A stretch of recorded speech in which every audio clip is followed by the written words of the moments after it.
Oh, yeah. Freak out, freak out. Yeah, I'm looking right into the video scope, And this is Macho Man, #1 Macho Man impersonator, past, present, future. Yeah, and I'm here to tell you, you are watching 49er Minded with Bashar.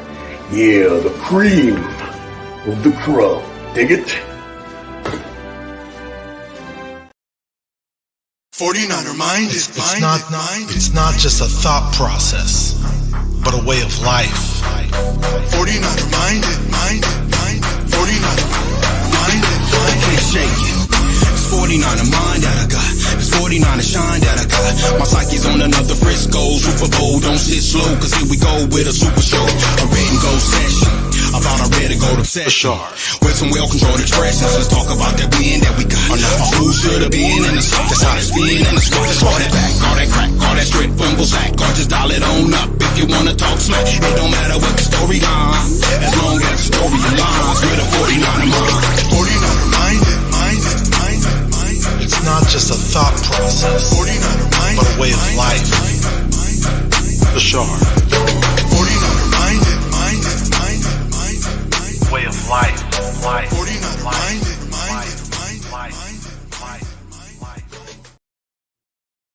What is up, everybody? Merry Christmas to everybody. This is a Christmas edition of 49er Minded, where we get into the minds of 49er fans. Before I bring my guest on, let me just say what's up to some people who've been waiting patiently in the chat. I got off to a little bit of a late start, so let's do this. Just a second. We got Kenny here. It says, hit that like and subscribe button. If you're not subscribed to the channel, you got to hit that subscribe button. You got to let us know that you're subscribed, you're locked in. When you're subscribed, you get updates on your phone, notifications letting you know, hey, I'm going live. If I'm doing a last-minute stream, whatever it may be, just hit that like button, hit the subscribe button. Let's do this. Niner Sickness in the podcast. He says, Merry Christmas, everyone. How you doing? 49ers Throwback is here. We got Brandon Ferreño from Forever Faithful Podcast says, what's up? Merry Christmas. And let's do this. David McNiner's here. What up, Becky? Merry Christmas, everybody. Let me bring on my guest, 49er King 510, Antonio, or you might know him as Little Curry, Little Steph. What's up, bro? How you doing? What's up, man? I'm doing all to the great, man. The Warriors won tonight. LeBrick James lost tonight. 49ers won yesterday. It's a great freaking weekend, man. I'm feeling. Yes, sir. I caught about the tail end of the Warriors game, maybe from the third quarter, middle of the third quarter onwards, and that was a nice little victory. I'm a little pissed off at the Warriors this season because I want them to develop their younger players, and they're not doing it to the extent that I want them to. That's another show for another day. You know how it is. It's kind of funny that Warrior team in general. We win all these games at home, but we lose all these games on the road. It's a Jekyll and Hyde team, and it's kind of annoying. Yeah. Brandon says, "Whip that trick." Yeah. Hey, I will say this, man. If we ever get in the playoffs, nobody wants to see the Warriors. We got so much talent. You saw what Jordan Poole did, man. Like, excuse me, he's basically letting everybody know, like, hey, like Steph can pass a torch in a number of years. Kind of like how Jerry Rice passed it to T.O. Be the same thing, man. Because T.O. took from Jerry's work ethic, Jordan Poole took from Steph's work ethic, and he plays kind of like Steph a little bit. He's not kind of like Steph's little brother, a taller little brother, kind of. Yeah, probably like an inch taller. Probably. He just needs to learn how to play better defense. I think that's the only thing I'm worried about. Other than that, I love Jordan Poole, and I think the Warriors. We're a little off topic. We're just a little kickstart right here. The Warriors eventually, towards the end of the season, they'll probably pick it up, and I think their younger players will eventually pick it up too. Brandon says the rest were garbage tonight. Oh yeah, with all the stupid technicals, I did catch all that. Yeah. Whenever it's been a while since I had Antonio on, but whenever I talk to him, we're either talking Niners or Warriors, and of course, people always call him Little Steph. I wonder why, but that's what they do. But yeah, man, how's your Christmas going? How's Christmas with the family? Eating any good food or anything like that before we talk about these Niners? Yeah, I ate some good food, man. Ate some carrots, ate some cheese potatoes, ate some freaking, rice, some beans. What was the main attraction, though? Some tamales, chicken tamales, too. Okay. That's probably the main thing right there. I just love eating, so. Yeah, I had a huge platter of rice and lamb, and I actually didn't really eat too much today. I got kind of full kind of quick, which is good, actually, because Thanksgiving I overdid it, and leading up to Christmas these few weeks, I've been kind of trying to watch what I'm eating, and I don't want to gain those extra holiday pounds. Yeah. It just sucks. Becky says, "Love the hat." Yeah, you got to be in the Christmas spirit. Hey, we played a game yesterday on Christmas Eve, right? Played a game at Levi's Stadium against the Washington Commanders. I have to say it like that to remind myself not to say the Redskins, and that's how I Or do the it. Washington football team. Oh yeah, the Washington football team, even worse, man. Oh man, but hey, it was. Go ahead.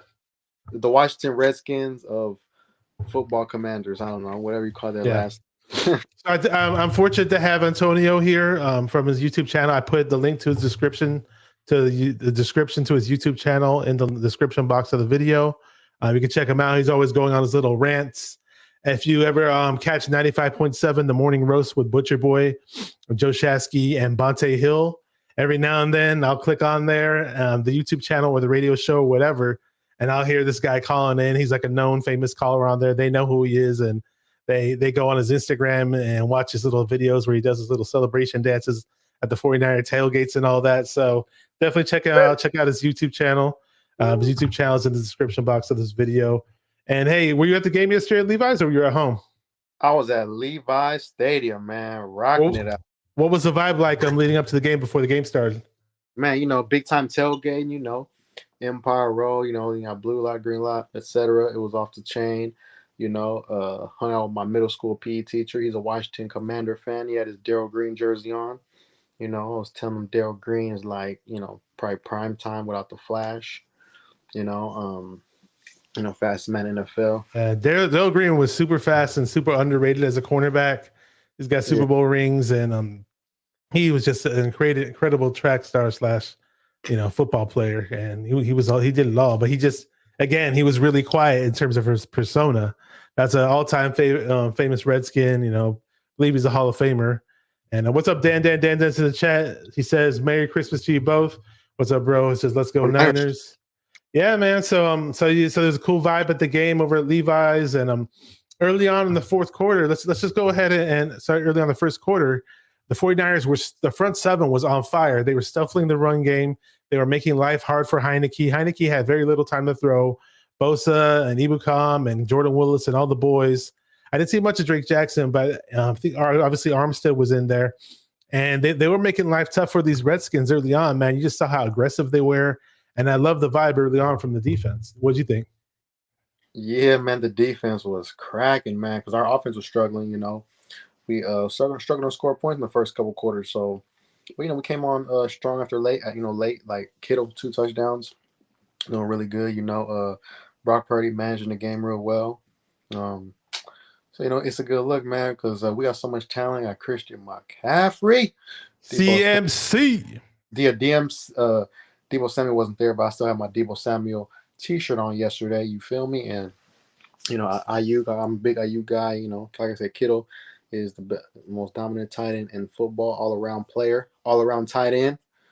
So, I'm just saying, man, like, in our defense, stifling.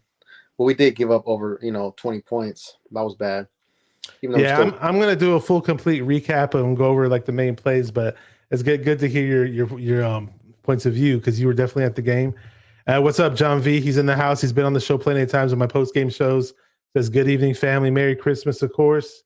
And so I was talking about how early on the 49ers were the front seven was doing a great job of stifling the run game, making life hard for Heineke. And a play that really irritated me early on in the second quarter was the Redskins. The Commanders had the ball at the 30-yard line of the red zone. And Hufanga blitz. Bosa had crazy pressure. You think it was going to be a would-be sack or incomplete pass. And next thing you know, Heineke rolls out, fires it to Jahan Dotson at the 5-yard line. Ooh. And it looked like the Skins were about to score, man. A few plays later, for goal line stand. This is the ultimate bend and break defense. And Javon Kinlaw finally coming back with a stop at the goal line, man. What were you feeling at that point? Shit, I was like, woo! Kinlaw, I like to see Kinlaw in there, man, because he got to get reps. He's like the James Wiseman of the 49ers, young stud who's been injured for first couple of seasons. He was a first-round pick, been injured. They need reps. Wiseman just had his 30-point game. Kinlaw, he's gonna have the equivalent to a 30-point game, maybe. He might like 5 tackles, a couple pressures. I'll be good enough, man. If he can just be that monster in the middle, because he has all the talent in the world, man. And How was the crowd when all that happened? How was the crowd for the defense and all that? Were they getting loud? Man, that crowd was rocking. Super duper loud though. Like, there you go. Were you wearing any jersey of any sort, or just wearing some regular Niner gear when you were there? I had like a Debo Samuel t-shirt. Oh, that's right. You said that Debo shirt. There you go. My bad, man. Debo. Hey, Debo's doing a good job of coming back from his recovery. He practiced, had some light practices. I don't necessarily want to see him in the Raider game, but then again, I want to see him. It's like a conflict of interest, you know. I want the Raiders to like really get a dose of Debo. That way, I'm able to say, you guys face Debo, because last time we faced the Raiders was 2018. We drafted Debo 2019. You know what I'm saying? So we didn't really, Debo hasn't faced the Raiders yet. I need that. I want them to get that. Dan, I slipped up and said Redskins earlier when I had Beto on my pregame show. The day before Christmas Eve, Beto corrected me when I said Redskins. It was kind of funny, and yeah, it is what it is. But Dan, he says I can't get used to saying Commanders either. And we've been saying it for years. That's the thing; it's stuck in our head, man. 49ers Throwback says our O-line played well, only 4 pressures allowed. That's a strong front 7 that we played against, man. They got some killer D tackles up the middle they rack up sacks, like 7.5 and 8.5 sacks for each D tackle. Their name, Jonathan Allen. I forgot the other guy's name. I was mentioning him on the pregame show. Montez Sweat is a beast on the defensive end. He was going up against McGlinchey, but yeah, I didn't really see him get a sack. And McGlinchey played pretty good. Yeah, Chase Young came back going up against Trent Williams. They had some battles, but Trent Williams definitely held his own.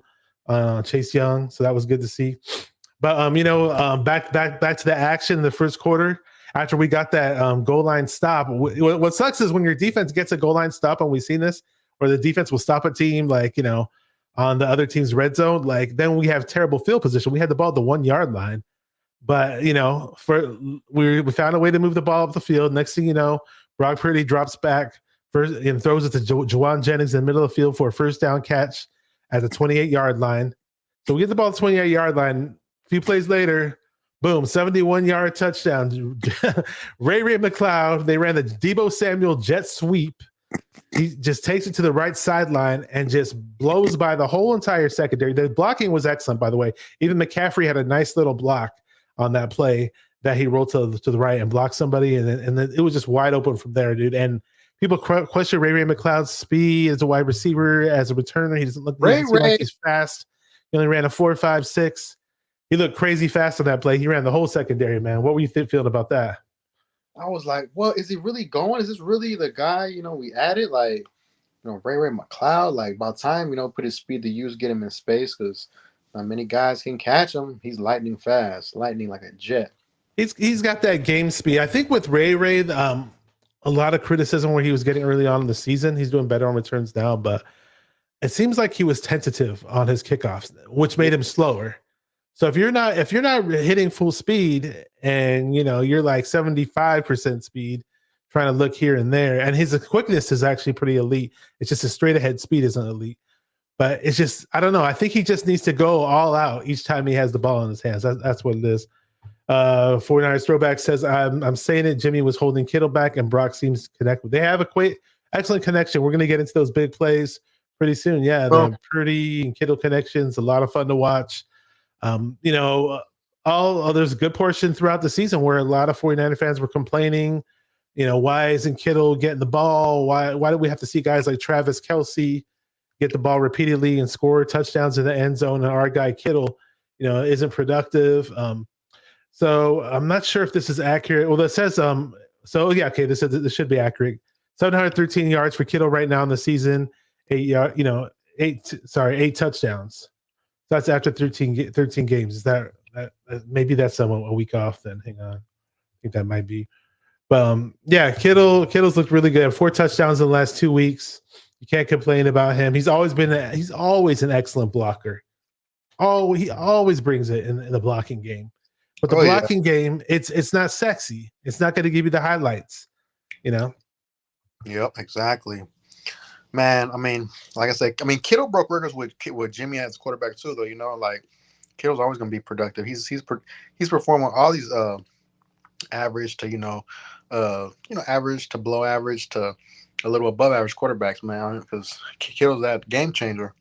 Physicality, man, athletic, very fast, man. Like we're lucky to have a tight end like that. I still think they probably should have drafted the tight end Kyle Pitts instead of Lance, but they drafted Lance. But the story for another day. But I'm happy with the team, man. We got an all-pro player at every position, so Purdy doesn't have to really do a lot. He just has to make key pass, key pass there. That's it. Just make the key first downs, be a little efficient, and that'll be good. I think in the upcoming draft, it'd be nice if we get somebody who's more of a receiving threat to back up Kittle. We don't, Dwelly, when he plays, he does a few things here and there, but to me, with Dwelly, it's not enough. That's just my personal opinion. Yeah. Warner is one-dimensional. He's a blocker. He's a glorified offensive lineman is what he is. So we definitely need somebody in the mix, Yeah, we might have somebody joining us pretty soon, actually. He just messaged me, a little surprise guest. He's been on the show before. Just got the message from him, and yeah, man. I mean, I love what we're doing with this offense. Things are opening up. We're putting points on the board. I can't complain. You don't hear the complaints about Kyle Shanahan like you used to. I mean, I was hearing tons of hate towards Shanahan from fans on Twitter or Facebook, or just people I know in general, or for people who I was collaborating with. I was kind of always the last guy to hate Shanahan. I mean, for me, the biggest thing I hated Shanahan for this season, or I still get mad at him for, is the way he ran, Lance up the middle like a freaking fullback when he should just use him as a quarterback. And whenever he did use him as a quarterback, the guy showed that he could throw. But Kyle forced that issue way too much. So it is what it is, and we just have to live with it. But I like what Kyle's doing, man. What coach faces all this adversity with all these injuries and still has wins? Tell me. I know, man. Kyle, he got us going, man. Hopefully we get that number 2 seed so we can have home playoff games, because I actually wouldn't mind facing the Giants. I think the Washington Redskins, I think they'll be a tough out. So I would like a 2-7 New York Giants matchup, because they're not good against the run, and I don't really fear their quarterback.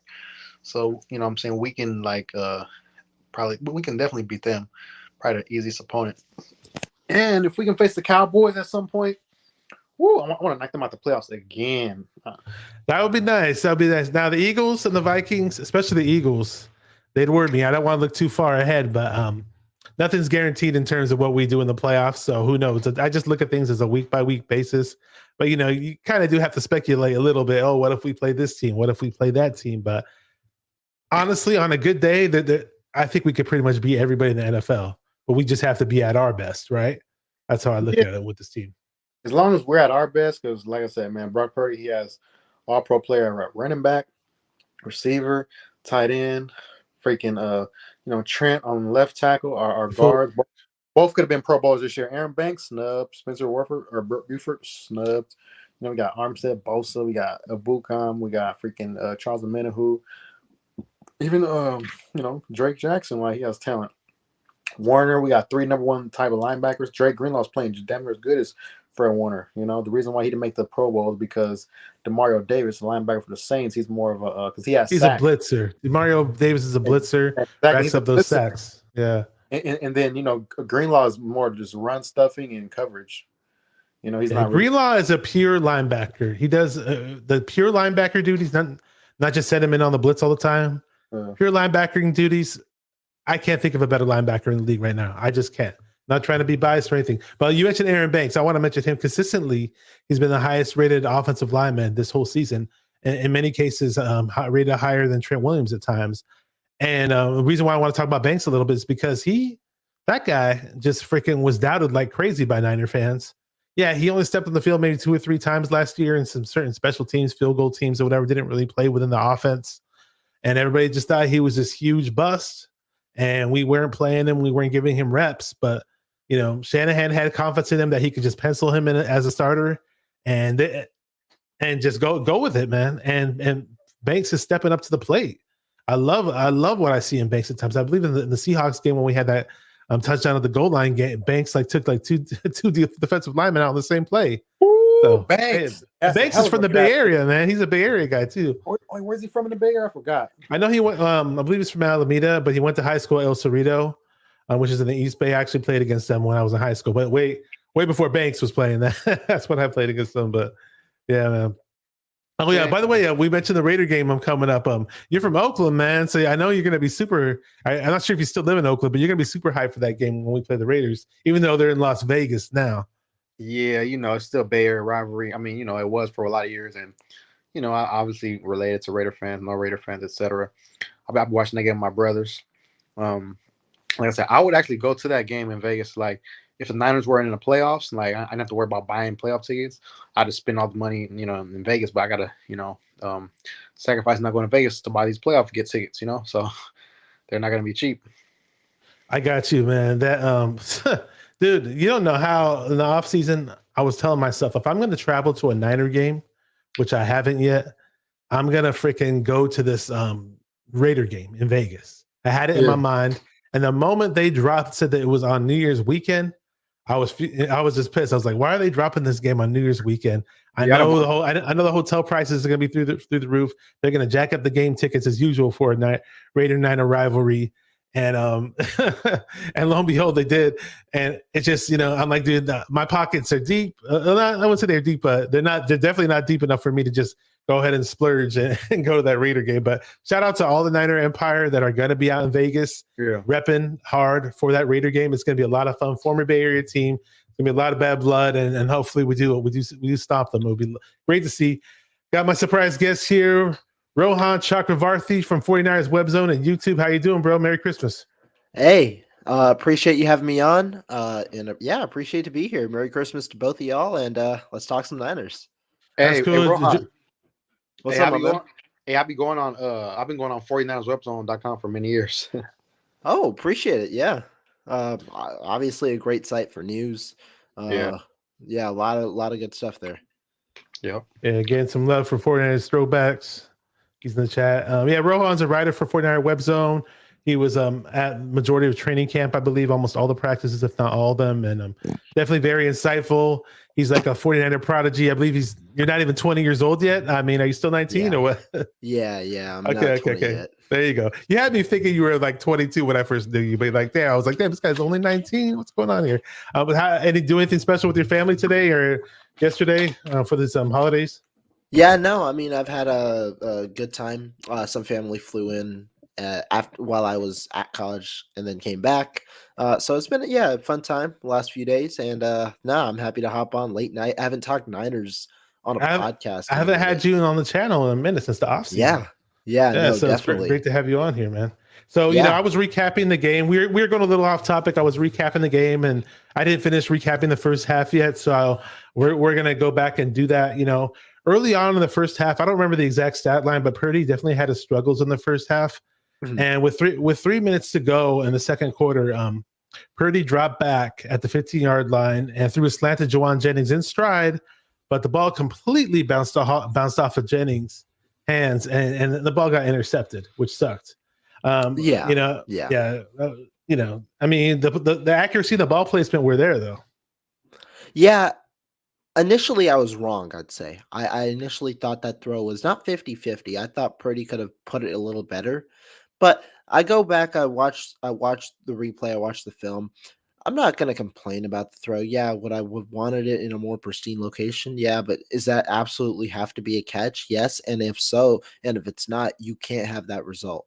Jennings has to catch that football. And at that point, it was important. Why? Because it was 7-0, and it was almost nearing a 2-minute drill. It was 3 minutes left in the second quarter. It's 7-0. You're giving them a chance to come back and tie this game up going into halftime. That was not a good play. Jennings needs to come down with those. And you had seen Jennings be pretty fairly reliable, right, recently. He'll have the drops. He had a huge drop issue in the first half. That was the big deal. Second half has been a little better. He's been a little more efficient with his touches, but that was a huge miscue. Could not have that happen, especially on that type of play. And obviously, the big issue with that, relatively speaking at the time, was it led to a Commander's touchdown. And really, The one thing you didn't want, I tweeted this, my last thought. I tweeted this during the game. I said the Commanders' strategy coming into this game is not working. They looked clearly to utilize their running game to try and kind of essentially win the trenches by utilizing their running game, which had been doing fairly well recently, to try and set up the pass. That isn't working. It was clear the 49ers were stopping the run, even with the personnel they had on the field. You needed to set up the pass to use the run. Now, what does a 2-minute drill do for you? It forces you to essentially utilize your passing game, and that's where they started to see success. Started teeing off on some of the cornerbacks, started getting that 8-play, 31-yard drive for the touchdown before the half. Yes, sir. Let me see what's up to my boy Aaron from 49ers First Takes channel. Check out his YouTube channel. I collab with him a lot every Monday, and he collabs with Rohan and a whole bunch of other dudes. Great guy, East Coast 49er fan. Great dude to have on Merry Christmas. So let me finish recapping the first half really quick. Yeah, man, Jennings had issues with drop season training camp too, right? But a few plays later, Bosa did sack Heineke at the Commanders' 27-yard line, but it wasn't enough to stop the Commanders as Heineke ended up throwing the 4-yard touchdown to Jahan Dotson, who had himself a nice game, and he was covered by Diamador Lenore. What were you guys thinking at that point? Antonio, what's up? You were there at the game. Oh yeah, man. Whew. Hey man, anytime we can freaking score, man. We got so many weapons. Go to Jennings, 6'3" athleticism. Kittle's a beast. Ayuk, that stretch, long arm length and stuff, man. I wish Debo was playing. I was representing him, had his t-shirt on and everything.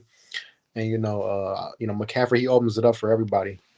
He's the white Marshall Falk, so he can that's what Joe Shatsky, Butcher Boy, said when we first acquired him via trade. He started screaming on his little camera, his little short videos, the white Marshall Falk.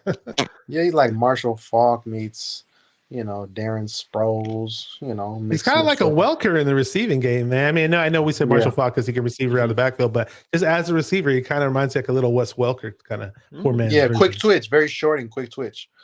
Wes Welker, our former receivers coach. Heck yeah. Hey, Rohan, I haven't talked to you in a minute, man. Your whole overall assessment of the CMC trade. Did we give up too much for him? What are you thinking, man? Look, there was a lot of criticism of that trade the night of. I remember I went live the night of. I wrote a couple of articles, went out probably at like 11 p.m. right as it came down. I don't know how many people were talking good, how many people were talking bad. I went on, a couple of people were worried. A lot of people in chats were worried. I know I went on Raj's show. I think I had my own show that night. Essentially what I was saying, don't worry about the CMC trade. I thought this was a home run. And I've been critical. I've been critical of the front office for certain moves. But this year specifically, I've been fairly praising what they did. I love the signing of Travarius Ward when it came out. I remember talking about it, how it was it was a very team flexible deal, and that it was better than Stephon Gilmore, who was the main target that many wanted because of the age and also because of how underrated Travarius Ward was and how well he'd fit due to his ability in run defense, which is carried over to this season. Talking about specifically this McCaffrey trade, though, when you talk about it, second, third, fourth, and a fifth, right? On paper, that seems like a ton of capital. But when you understand that McCaffrey isn't a running back, he's also a wide receiver, and the premium that wide receiver has right now, and also that you have team control over him over the next 3 years at a reasonable price with no guaranteed money, meaning you control the flexibility of that contract, and he's also entering his prime, as well as the draft compensation you are expected to have in 2023 and 2024 with the compensatory formula, not only for lost free agents, but also for the coaching staff. You're very well set. I know you don't have a first or a second round pick, but you're very well set with depth in the next 2 drafts, and that's exactly what you need. You got a star premium player who has been the MVP of your team, and that was at a price which now nobody's going to scoff at that price anymore because you got a proven commodity for unproven assets. We finally did what the Rams did, right? We traded picks away for a proven commodity. Those picks. Exactly. But hey, 8-game win streak, right? I mean, when we had him for the Chiefs game, but that didn't really count. He was only he was still 2 days. He was still getting warmed up, so he can't really count. Yeah, and we barely used him that game. And, maybe we should have used him more. You should have used him more, even though he was green and barely knew the playbook. But it is what it is. 8-game win streak. I'll take it. Sure, you trade away picks, but I believe we have 9 picks coming up in this upcoming draft. Is that true? Yeah, and we could have more because D'Amico Ryans could be a head coach. That would give you a third round compensatory pick. And I personally do not expect Jimmy Garoppolo to return. He would also bring back a compensatory third round pick, which means you get two extra third round selections on top of the third round selection you're getting from Mike McDaniel, Oh, and yeah. also the third of three third round selections. Or actually, no. You don't get that one, but you have that one, and then you also have your own third round selection. So there are What a what ton is the, of what third is, round picks. wouldn't the D'Amico pick and the Jimmy pick 2/3. be available in the 2024 draft, not the 2023 draft? So the way it works, you get one in the upcoming draft and also one in the draft after. That's For head dope. coaches, Wow, that is. wow. For quarterback, it will just be 2023. For quarterback, it'll be 2024. For the head coach, you'll get one in both years. Let me say what's up to Nighthawk. He'd be a legend in these YouTube streets. If you know him from the Rombo show, he's a famous caller on there. What's up, Nighthawk? Good to have you on here. Merry Christmas, brother. Let me go back to the recap of the game. So we're in the third quarter now, second half, and the 10 minutes, basically 10 minutes in the third quarter. Hang on, I think I fast forward just a little bit. Where am I? Okay, here we go. Here we go. So Purdy gets the offense going. CMC bounces to the left to the 47-yard line and brings the ball to the 40-yard line for first down. 10 minutes, 3rd and 4. Ball at the 35-yard line. Brock Purdy drops back, throws it deep over the middle. I mean, the ball was probably 45 yards in the air to George Kittle. Kittle over the middle, touchdown 49ers. Ray McLeod was right next to him. Looked like it could have went to him too, but next thing you know, score 14-7, baby. That was probably the best throw I've seen by Purdy so far. Heck yeah, man. That guy, he has pretty good accuracy. He's limited. He's not really like a talented guy. There's a reason why he went in the 7th round. But he can get wild with his passes, do a lot in the college. But and like I said, he has an all-pro player at every position on this team. So he doesn't have to do a lot. Just make efficient key throws here and there, escape the pocket, as long as he slides when he does happen to escape. Can't have a third quarterback injured. Hit those deep passes, hit guys in stride, get those yak boys going, and we'll be unstoppable. So, like I said, he'll be a good role player. He'll be what Kevon Looney was to the Warriors, be that good role player. Get those key rebounds, hit some screens, putbacks. Just do that from a football standpoint, right, Rohan? I know you look like Steph Curry. Is that why you always have to make those little Warrior references? They all kind of all go together, But yeah, little Steph. Little Steph.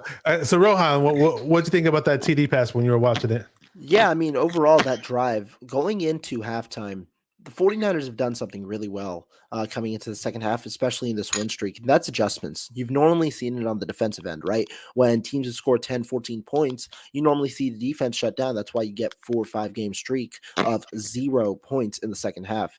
I thought D'Amico Ryans did well in adjusting because the cornerbacks, in my opinion, weren't playing to the best of their abilities in the first half, be it because of miscommunications or be it because of just not being playing too soft, whatever it was. I thought the adjustments were there in the second half, but specifically on that drive, what I liked was Kyle Shanahan came out firing. He understood that he needed to retake the momentum at home, comes out with 2 straight passes for Brock Purdy, gets the 49ers all the way to midfield, and then implements you set up you start with the run use the pass to set up the run. It works, and then after that, what do? You set up a shot play because teams are expecting the run, leave single coverage all over the field.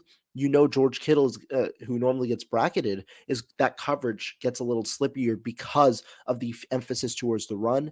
You had 2 wide open receivers in the area that Purdy threw the football. You can't scheme it up any better. I thought it was a great drive in terms of play calling and good execution by Purdy. You need to get those touchdowns. You need to get those deep throws. The arm strength will never necessarily be elite, but if you can make the throw, that's all that matters. He did that. It was a wide open window. And well, unfortunately, in the past, 49er quarterbacks have been struggling to hit those wide open deep throws. This one, he hit it on the money, and it was a game changer for the 49ers, who then were able to take the lead. And let me ask you this. I mentioned earlier that you were one of those guys who was covering the 49ers thoroughly throughout training camp, being at the practices. And I believe you were telling me once that Purdy had a limited ceiling, and a few other people were saying it during camp. What was it that made you guys say that back then? And what do you see any improvements now? Yeah, I mean, personally, I still believe it, but limiting ceiling does not mean perennial backup. Limited ceiling does not mean, like, to me, I one of my things in the draft was in 2021 was Mac Jones had a limited ceiling. That doesn't mean he's not a top 32, like he won't be a top 32 quarterback. In my opinion, I thought Mac Jones' ceiling would be around the top 8 to 12 range. There's a certain range where you're not necessarily in that top 10, but you're right outside of it and you can inch towards it. Now, I didn't think Mac Jones necessarily would hit that ceiling unless in the correct system, depended on system fit. But speaking about Brock Purdy, yeah, I mean, you could see that there were certain things that showcased he was a rookie. Decision making was clearly not as good as it was in training camp, and I'd expect that because first of all, it's practice going and then also going up against the best defense in the NFL. You're going to expect mistakes, and I think over that period of time, over practice, Purdy starts to understand his limitations in the NFL atmosphere. That's the big change. You need to understand what parts of your game will work in the NFL, and that's where you see him not necessarily making as many risky throws, although you might make an argument here and there. You see him understand the limitations of his game, but also the strengths of his game, the athleticism. Not many people were pointing out the athleticism, but it's been a big factor. He's been able to avoid sacks. He's been able to make throws on the run and things like that. So am I impressed by Purdy? Oh, 100%. He definitely is better than he was, 15 weeks ago. I'd expect him to be better as well. And I mean, I'm excited to see how he grows. To me, I think really, I think we've seen how the 49ers can play with Brock Purdy. It's not necessarily, I don't think they've hit their ceiling, but you've seen the offense be executed to nearly the highest level. I'm wondering, what's the week to week basis? Are we going to see high execution, or is there something that's going to wane out because obviously there's going to be new environments and things like that? So I'm waiting to see when will that level of play drop if it does this season. Yeah, teams are going to have more film on him, so that could be a factor. And as far as his athleticism goes, I noticed that right off the bat when he was at Iowa State, when he was a junior, they were hyping up a whole lot that team, the Iowa State team, because they were in the top 25. Let me say what's up to Fable JVC. He's in the chat. Says I agree with Rohan's take. Says Merry Christmas, everyone. We appreciate you. Thank you for coming by. I remember you from the Rombo chats back in the day. Without a doubt, good to have you on here. And let me go back to recapping the rest of the game. So later in the third quarter, the Commanders went for it on 4th and 1. Heineke did a QB sneak. He got stuffed. I believe they were an inch short. The 49ers get the ball back at the 35-yard line with 5 minutes to go in the third quarter. It was 2nd and 9, and Brock Purdy did a play-action rollout to the left. He throws it to a wide-open Kittle at the 25-yard line on the sidelines. Kittle turns it up to the middle of the field, perfect, and explodes to the end zone. Perfectly drawn-out play. And it's the Kittle, those Kittle explosive running after the catch type plays are back. You're finally seeing Kittle doing the things that Kelsey does over in Kansas City. And this Purdy to Kittle connection over the past 2 weeks, so we've gotten 4 touchdowns out of it. At that point in time in the game, it was 21-7, man. And I was excited. I don't know about you guys. What were you doing, Antonio, when that happened? I was jumping for joy. I was like, what? Man, we got a freaking another touchdown, man. The crowd going crazy. Everybody chanting Purdy, everybody chanting Kittle. Everybody just going crazy. So, in the Levi Stadium, when that gets rocking, man, there's not too many stadiums as loud as that one. But explosive plays, another connection to Kittle. It's like, this is the Kittle we've been doing, man. Like, why can't he have like Kelsey games? Because he's more than capable. He's just as good as him. I mean, even Kelsey has called Kittle one of one because he knows what Kittle is capable of, man. He's a mammoth. He's like the white T.O., but at tight end. Like, as far as physicality and bursting out and just looking dominant, like 5th round, we got him in the 5th round. 5th round freaking steal. That's our money round. Him and Drake Greenlaw and Hufanga, Womack, all these guys are like really good contributors, man. Like, Hufanga's a freaking Pro Bowler. Greenlaw should have been a Pro Bowler. He got snubbed, just because Demario Davis is more of a blitzer, but it's all good. At the end of the day, we gonna be locked and ready for the playoffs, and I do want Deebo Samuel to play versus the Raiders. Because I just want him to just like run over some of their players, so that I can brag to the Raider fans, like my brothers and stuff. Man, we watching that game together. I can't wait. What were you thinking? We saw a little short pass to Kittle and see him turn off the field. Yeah, I mean, when I saw it, my number one thought was credit to Kyle Shanahan. And I like Kyle Shanahan. I've never kind of shied away from that. I've given in his criticism when I believe he's earned it.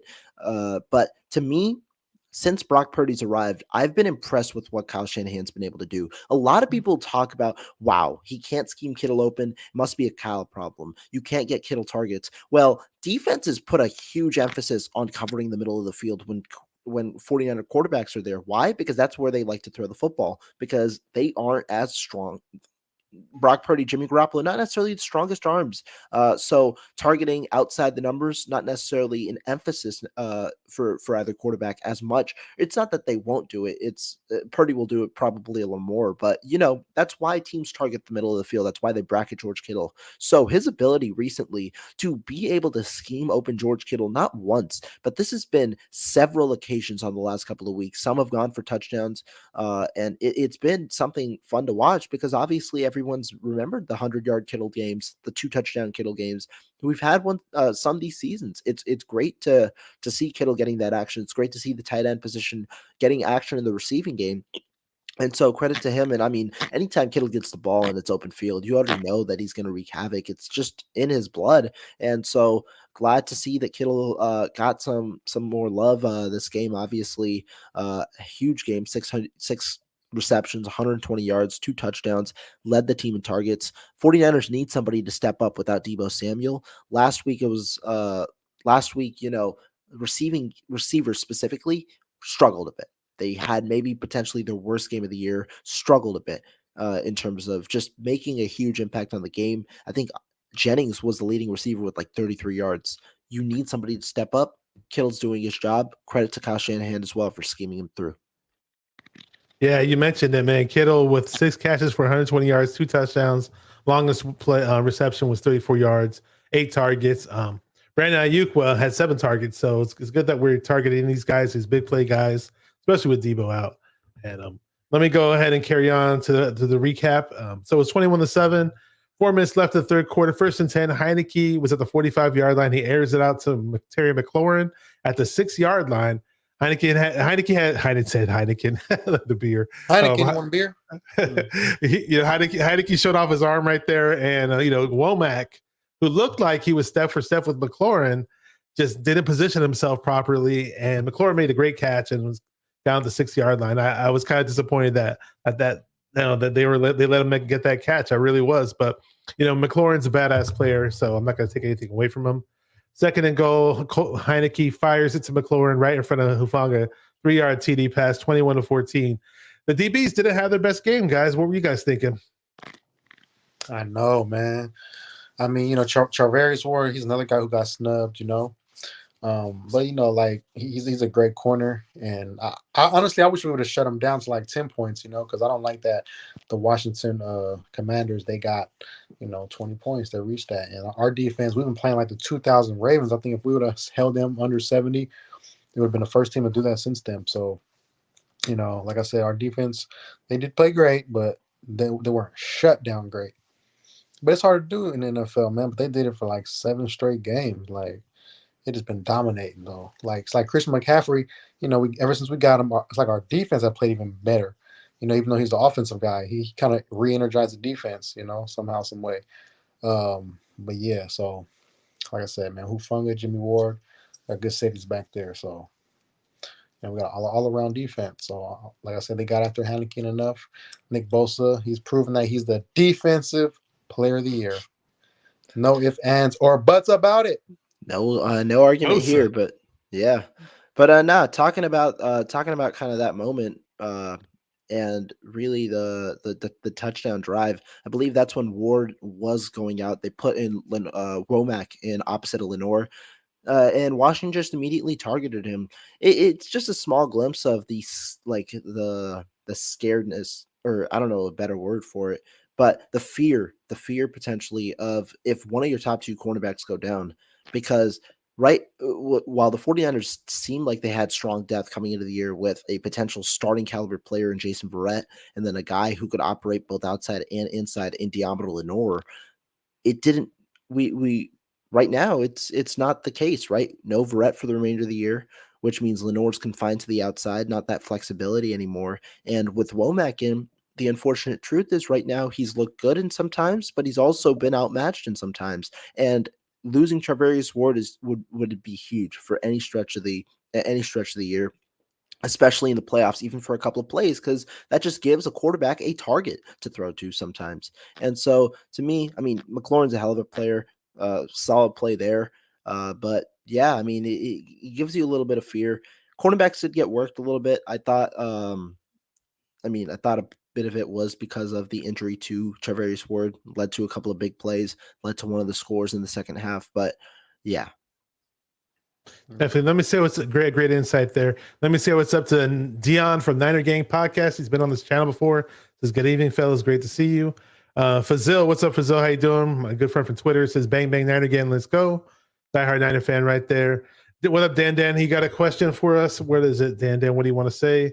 He says, what team do you guys not want to see first in the playoffs? I don't have any preference, actually. If it's the first team that we play, whatever round it is, if we get the bye or not, I don't have any preference. I'm not. I mean, obviously, the Eagles to me, out of any team in the NFC, they're the team I fear the most. But other than that, there's no team I really fear. Yeah, we can't really face the Eagles in the first round. But if it's out of like Washington, the New York Giants, I'd rather see the Giants. I think they have a worse defense because like the Washington coming to this game, all right, we were first in defense. There was like fourth. They were like ninth in time possession. They were first in time possession. We were like, after them, obviously.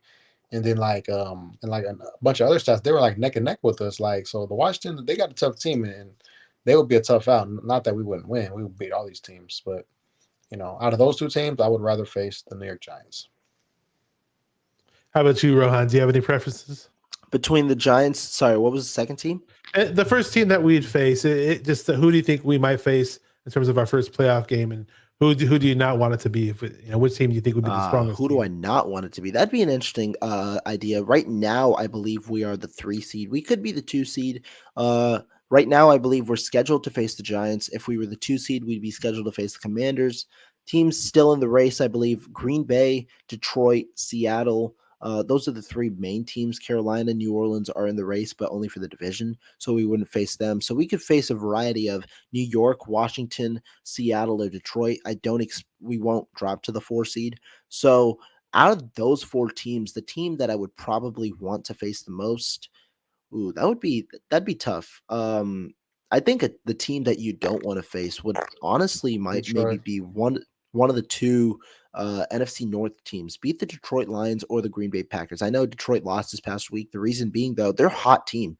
They're a team that is working, and they're a hot team with a good offensive coordinator in Ben Johnson, first-year offensive coordinator. You don't necessarily want to face those hot teams coming into the playoffs. Green Bay is another hot team. They've been winning on a recent streak, and Aaron Rodgers can do Aaron Rodgers things in the playoffs. I think that defense, it's still up and down, but they beat Miami today. Not necessarily knowing what Miami is right now, but I think that those 2 teams are the 2 teams, honestly, I wouldn't want to face, despite both of them right now being out of the playoffs compared to the New York Giants and the Washington Commanders. Yeah, let me go back to the recap of the game really quick, because there's a few things that we haven't covered just yet. Last thing we covered was 21-14. Later in the third quarter, 2 minutes, 45 seconds left to go. Purdy drops back, airs it out to Brandon Ayuk on the left sideline, the 45-yard line. Ayuk gets his yak yards right there. Looks like he had daylight, but then he ends up getting tackled at the 5-yard line. If there was one more block, he probably would have taken it in. Next thing you know, it's a third down pass to the 15-yard line, and Brock Purdy throws a short pass to CMC. The left has blockers. He takes it to the 7-yard line. We end up kicking a go-ahead field goal from Robbie Gould, 24-14. Later, 2nd and 8, Nick Bosa sacks Heineke. Heineke fumbles right into the hand of Jordan Willis. I think they called that an interception. Not sure if they're going to take it back and give Bosa a sack and make it a fumble. I'm not sure how they're going to do that, but it maybe just might stay. Maybe Bosa doesn't get the sack on that play. Not sure.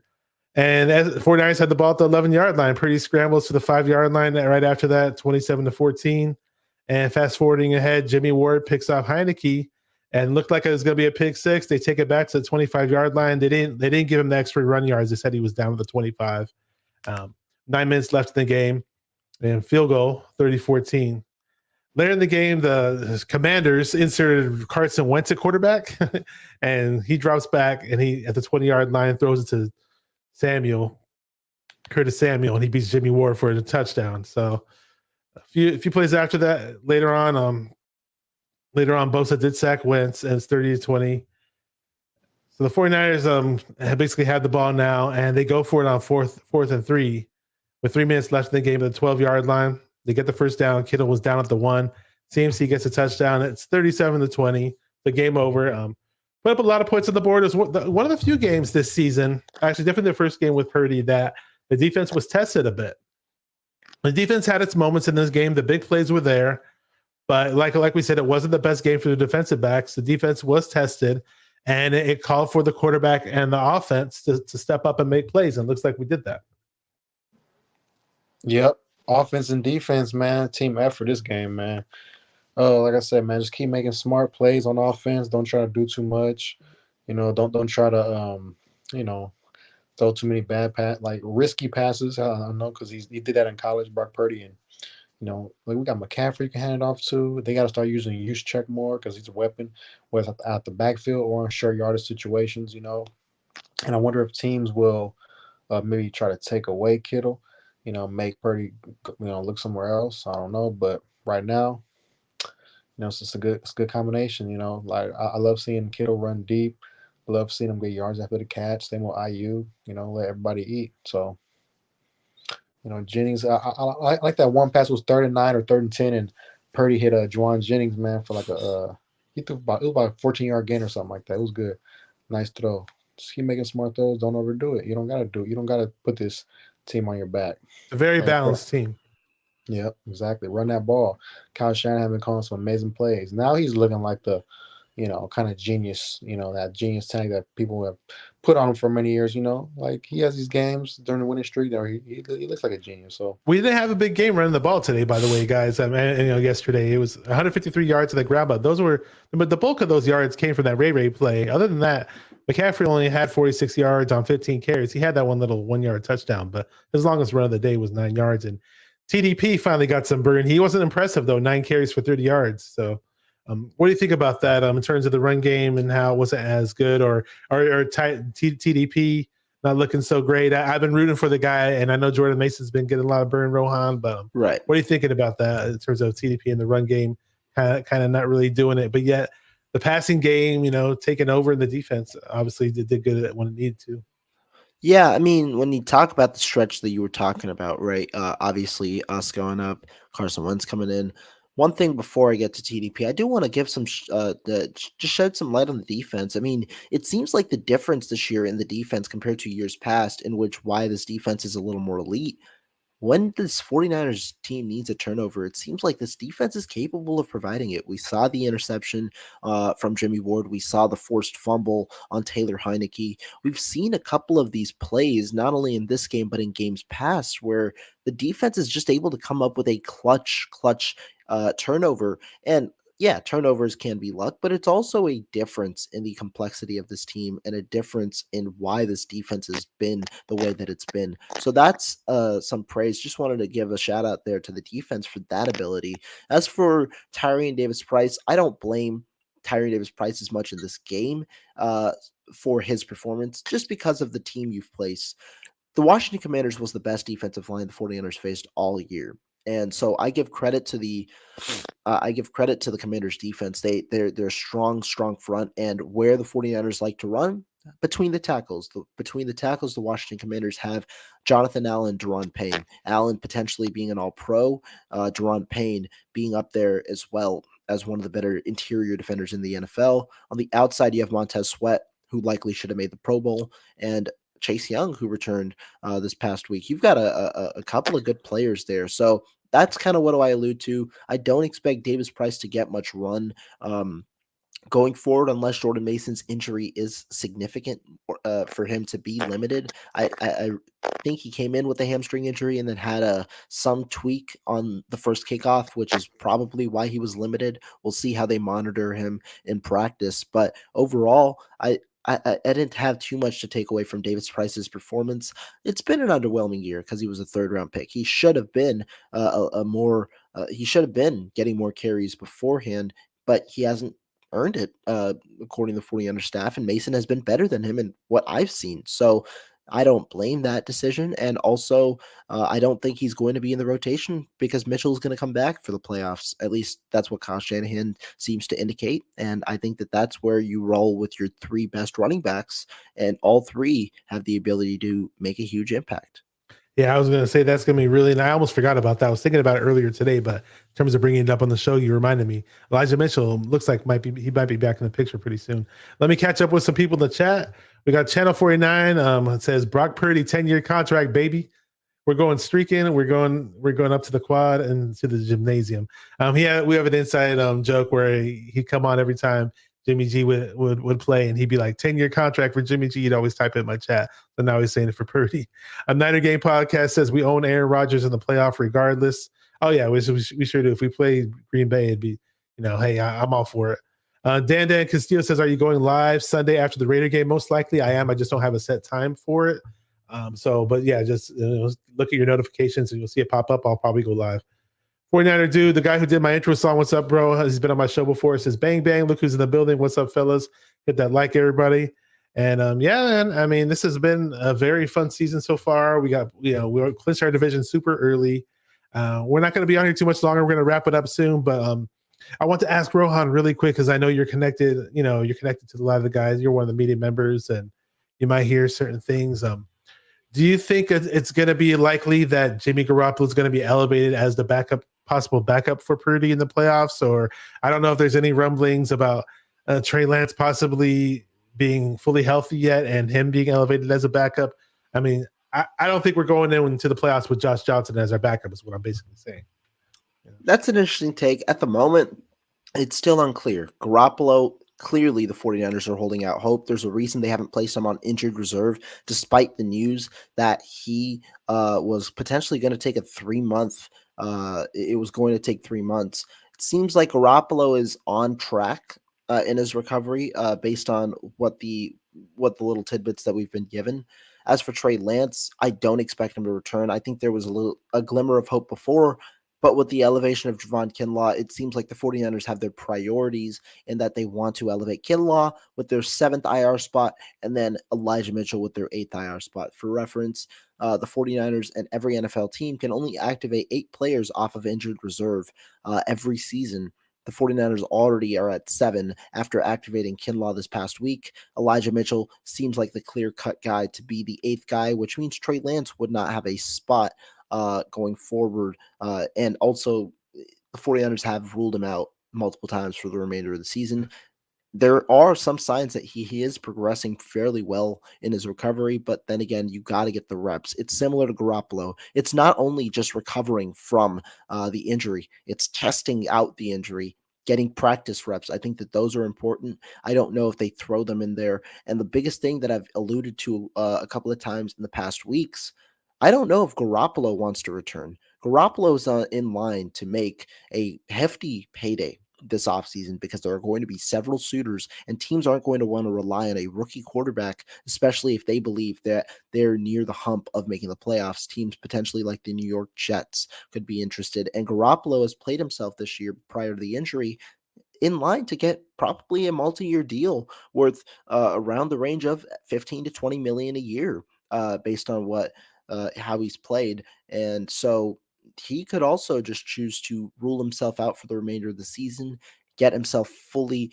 ready and fully healthy for the offseason, which he didn't have the luxury of last offseason, which is why he wasn't moved, and now find his best destination where he can make the most money in the offseason. I think that that's why that 3-month timeline was kind of, you can kind of tell what parts of the Garoppolo news has been thrown out by his camp and by the 49ers camp.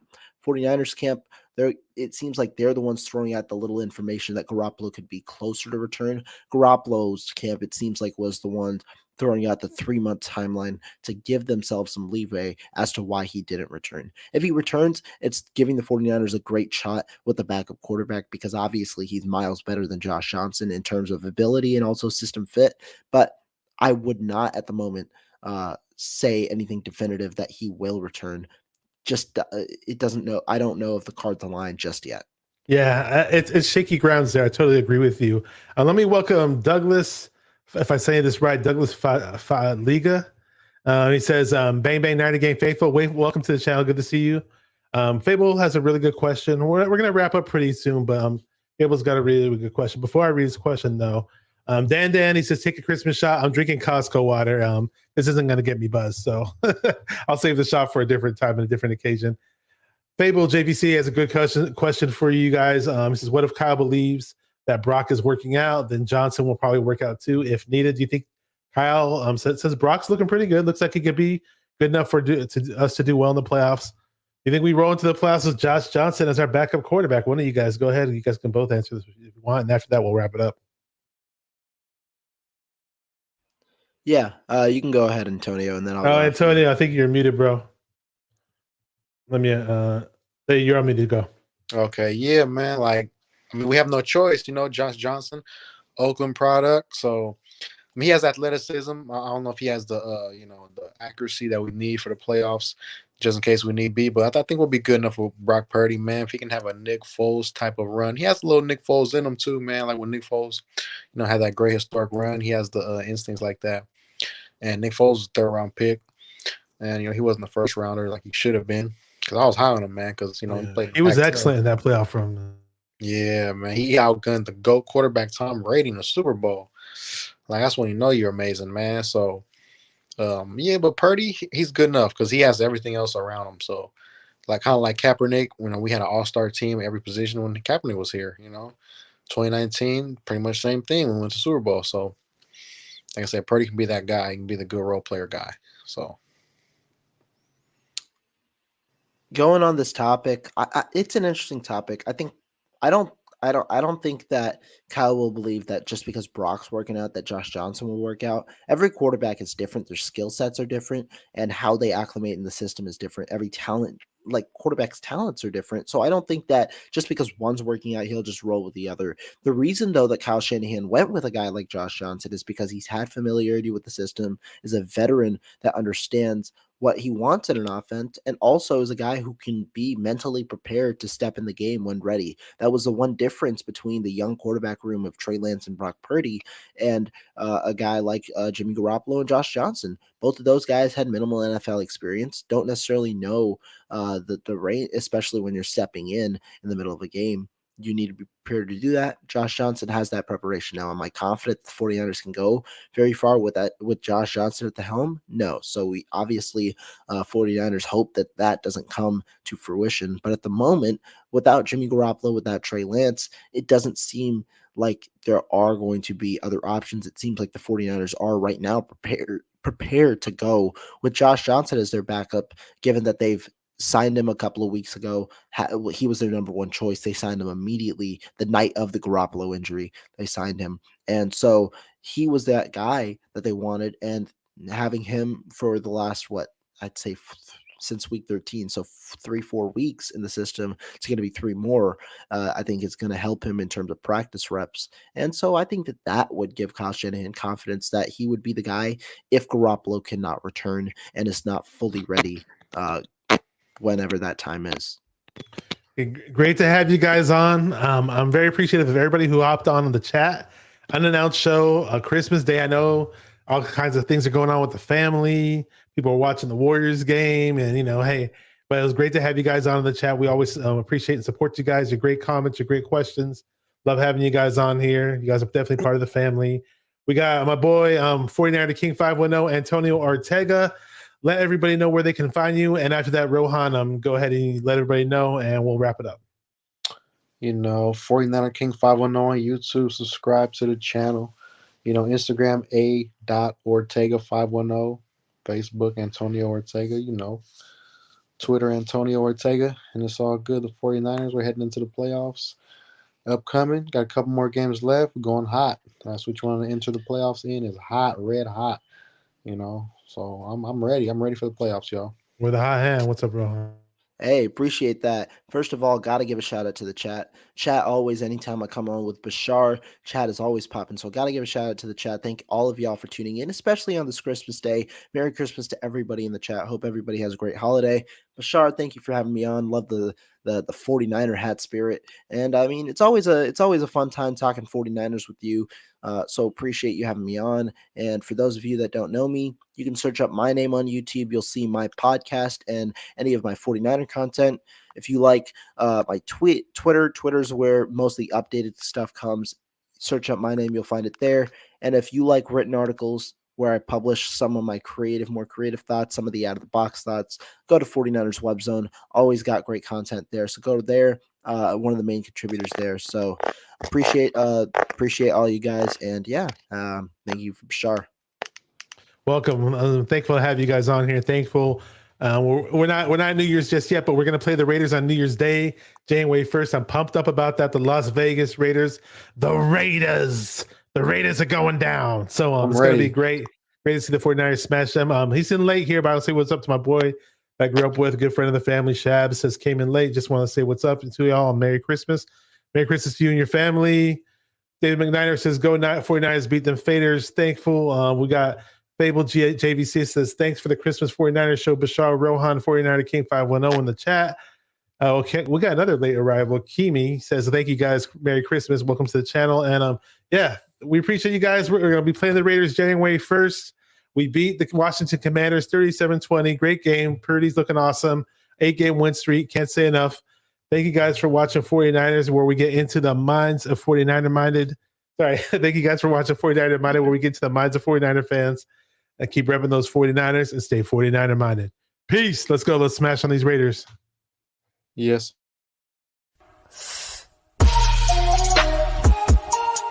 Come on, 49er fans. Let's get it. Because it's 49er mind. We got to do this one time for the Empire. It's 49er mind.